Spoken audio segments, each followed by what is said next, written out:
Last week, we put love on trial. We asked a question that has echoed through every generation.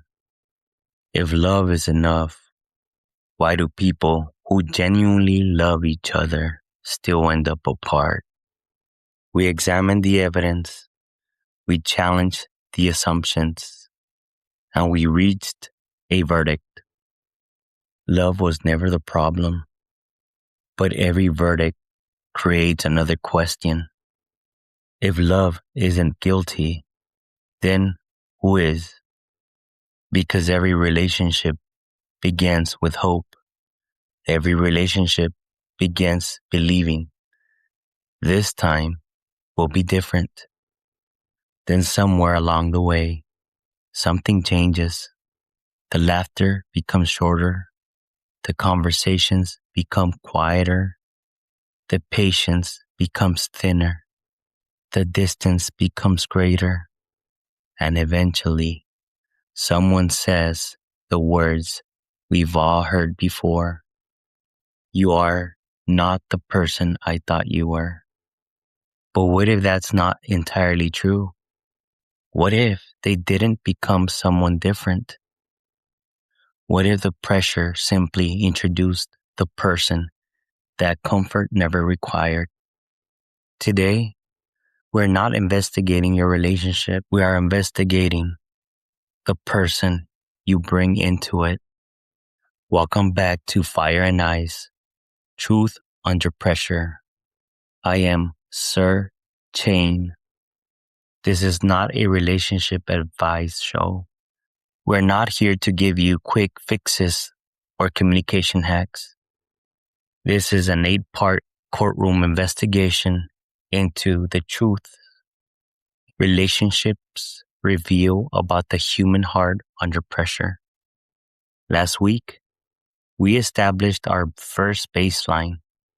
Love opens the door. Character decides who stays. Today, we move beyond chemistry. Chemistry may start a conversation, but character is what has to wake up beside someone 10 years later. Character is what apologizes. Character is what keeps its word. Character is what stays when life becomes inconvenient. Which brings us to today's exhibit. Before someone falls in love with you, who exactly are you? Who exactly are they meeting? Not the version you post online. Not the version you introduced over dinner. Not the version that shows up when life gets difficult. Because those are not always the same person. Let's begin by examining who you actually are when nobody's watching. Most people answer that question with their intentions. I try to be patient. I try to be understanding. I try to be a good partner. I try to be a great team player. Intentions matter, but relationships do not experience your intentions. Relationships experience your patterns. Your partner does not wake up married to your intentions. They wake up married to your habits. Your children aren't shaped by what you meant to do. They are shaped by what you repeatedly do. Your team doesn't experience your potential. They experience your consistency because intentions live in your imagination. Patterns live in your reality. Have you ever said something and immediately wished you could pull it back? Have you ever reacted so strongly that afterward you asked yourself, why did I respond like that? Most people say, pressure changed me. I don't believe that. Pressure didn't change you. Pressure introduced you. Pressure does not create a character. Pressure removes the disguise. When life is comfortable, you have time to edit yourself. You have time to look good. You choose your words carefully. You hide your impatience. You manage your appearance. See, comfort allows you to edit yourself. Pressure removes the disguise. Pressure publishes the unedited version of who you really are. Relationships do not meet the person you describe. They meet the person you practice.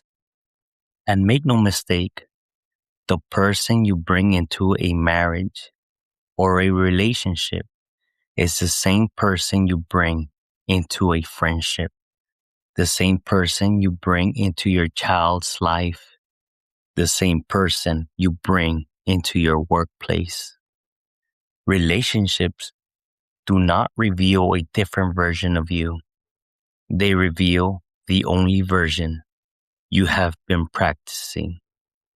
Let's call the next witness to the stands, please. Who taught you what love looks like? Not who loved you. That is a different question. Who taught you? Who taught you how to handle conflict? Who taught you what respect sounds like? Who taught you how to apologize or how to withdraw? Long before you ever fell in love, someone was writing your definitions. A boy watches how his father speaks to his mother. A girl watches how her mother responds when she is hurt. One person learns that silence means strength. Another learns that silence means abandonment. One person thinks raising their voice establishes authority.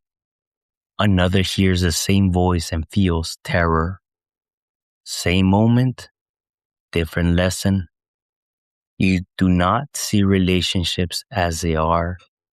You see relationships through the lens you were given. And if you never examine the lens, you will spend your life believing the distortion is reality. Behavior is rarely the beginning of the story. It is usually the continuation of one. That does not excuse your behavior. Explanations is not a permission. Just because you understand where a habit came from does not mean you are authorized to keep carrying it.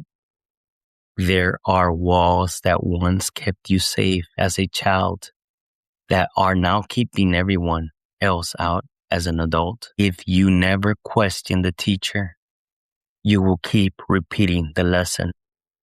Imagine walking into a room. Across from you sits a person you love. 2 chairs, 2 people, 1 conversation. That's all anyone sees. But if we pull back the walls, we would realize the room was never empty. Standing behind you is an entire lifetime. Your victories, your unanswered prayers, the words someone spoke over you when you were 10 years old, the betrayal you thought you forgot, the friend who walked away. And behind the person sitting across from you stands their room, their fears, their silent battles, their scars, their definitions of love. What looked like 2 people is actually 2 entire histories trying to understand one another. Now imagine pressure enters the room. It walks up to the witness and stand and calls attendance. Fear, present. Pride, present. Control, present. Patience, silence. Forgiveness, silence. Pressure does not have to accuse anyone. It simply calls attendance. Whatever answers has been living there longer than you realize. When conflict arrives, the argument isn't creating the response. It's introducing it. Pressure is simply asking, who is in the room today? Those witnesses do not just sit in the courtroom. They travel with you. Have you ever gotten into a car and realized you weren't driving alone? Fear, pride, control, and comparison know your route. They have been riding with you for years. The problem isn't that they are in the vehicle. The problem is we rarely ask, who is holding the wheel? Fear grabs the wheel during an unanswered text and whispers, withdraw before they abandon you. Pride grabs the wheel during a disagreement and whispers, don't apologize first. Make them earn it. Control grabs the wheel and whispers, manage every outcome so you never get hurt again. How many arguments were never about what you said, but about who was driving when it was heard? Maturity is not having fewer struggles. Maturity is recognizing who reached for their steering wheel before they take the next turn. Healing does not begin when the right person walks into your life. Healing begins the moment the right voice takes the driver's seat. Before we close this case file, stop thinking about people who hurt you or the people who left. Think about the people who tried to love you. Did you let them? Did you allow them to get close enough to love you correctly? Or was something else guarding you? Or did they spend the relationship paying a debt they never created? How many arguments were not about the dishes, the money, or the late text? How many times did someone stand trial for a crime committed by someone else? Relationships become heavy not because love runs out, but because every disagreement is carrying years that never belonged there. No one can heal what they didn't break. No one can erase what they didn't write. Stop asking today's relationship to rewrite your entire past. Every investigation eventually runs out of witnesses and finds you. The evidence has been presented. The witnesses have testified. The mirror has spoken. You do not bring intentions into a relationship. You bring patterns. You do not bring promises. You bring practices. You do not bring who you hope to become. You bring who your daily decisions have quietly built. And if you do not like the person pressure keeps introducing, don't curse the pressure. Change the practice. Because pressure does not write your story. It simply reads it out loud. Before you ask, who am I looking for? Ask, who am I practicing becoming before they arrive? Stop asking today's relationship to pay yesterday's debt.